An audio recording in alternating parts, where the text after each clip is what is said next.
Hello, everyone, and welcome to Influential Leadership Tips. My name is Dave Miller. And I'm John Hadley. Dave, I like Jim Collins' book, Good to Great. You're like his biggest fan. I think it's like the third or fourth tip you've mentioned. Mm-hmm.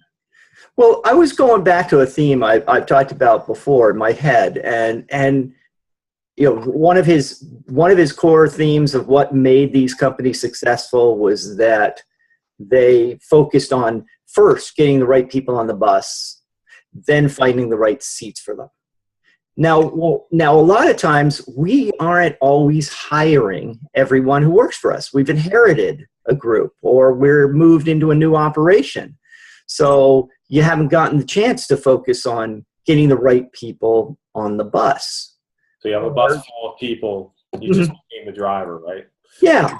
So, and that made me think of a situation I faced years ago where it was the first time I was managing a unit where there was a manager.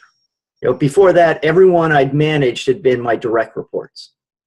And so I inherited this group, and the manager had pretty much retired on the job.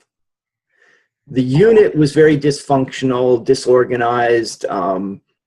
Their work product was decent, but they weren't getting the job done as well as they could. And so what I did was, the first thing was I brought in a different manager.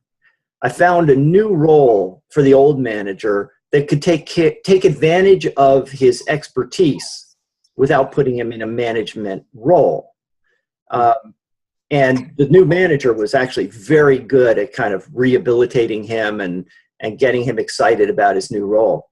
And over the course of year and a half, 2 years, we actually went from this dysfunctional unit to one that was producing 50% more projects with no increase in headcount. And they were recognized throughout the organization as being a really high quality team. They were very highly motivated. They loved what they were doing. So I was trying to think really this was about finding a way to both find the right seats for these people, move one person into a totally different role, bring in another key resource, and then find a way to make sure now I've got the right people on the right bus, on the bus, and I've got them in the right seats, and they're able to perform.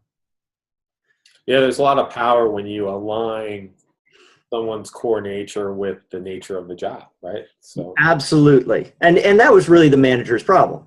He really was not suited to be a manager. It was like the natural progression, but he was much more suited to be like this senior analyst who everyone would rely on. He could train some people. He could share his wisdom and his insight, just not manage them. And that made such a difference. And he suddenly became more excited about work and started moving forward again. So the challenge I would have for our viewers that I was thinking about is, look around at your operation and first, independent of the work, independent of what your mission is, do you have the right people on your bus? Identify whether there are people that just really shouldn't be there. And what can you do to encourage them to get to the right place? Maybe it's shifting them within your organization, but it may be finding a way to shift them out of your organization, maybe into another role elsewhere in the company, which I had that once, where I had someone who, she was satisfied with what she was doing, but she had capped out and there wasn't room for her, wasn't a room for her to grow. And it was, kind of creating some abrasiveness.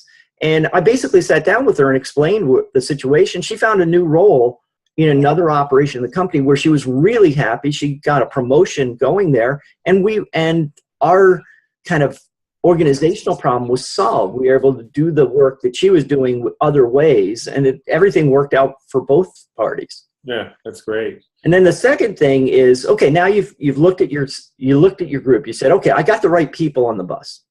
Now re-examine, what are the seats?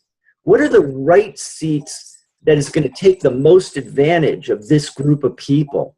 You know, maybe you can even change some of what you do, adjust, take on new projects or adjust your projects in different ways to really take advantage of those people and their talents so that you can really turn what you have into a very high performing organization. Yeah, it's a really great issue, John, and there's a lot we could say about this. It's too much to cover in this one tip, but absolutely, we have tools and methodologies to when we work with our clients on these kind of things, these engineering things. I think one thing that's important to just add to what you're saying is that a lot of managers have limited control over how much they can move people around and things like that. So it may be hard to perfect this, but you can still optimize what you have. Right. And it may not be changing role for role, but it may be pieces of workflow, just redirecting that in a way where you're playing to someone's strengths and where they're really engaged. Can you shift some of the work responsibilities around between people? Because I think we tend to look at people as high performers or low performers when they're in the low performers really in the wrong seat, and you put them in the right seat, they become an A performer. Yeah. What we've seen. And in fact, I think what you said about engagement is one of the most important things, because we tend to say, oh, Dave, you are so strong at cash flow projections. I should just keep giving you more and more and higher and bigger cash flow projection work. And maybe that's not what's exciting you anymore. And if I gave you something totally different, you might get really re-engaged, and I might see you go from, a good performer to an outstanding performer. Yep. Great tip. So I'm sure we'll get into different aspects of this more in the future, but that's what I wanted to leave you with today. So be influential.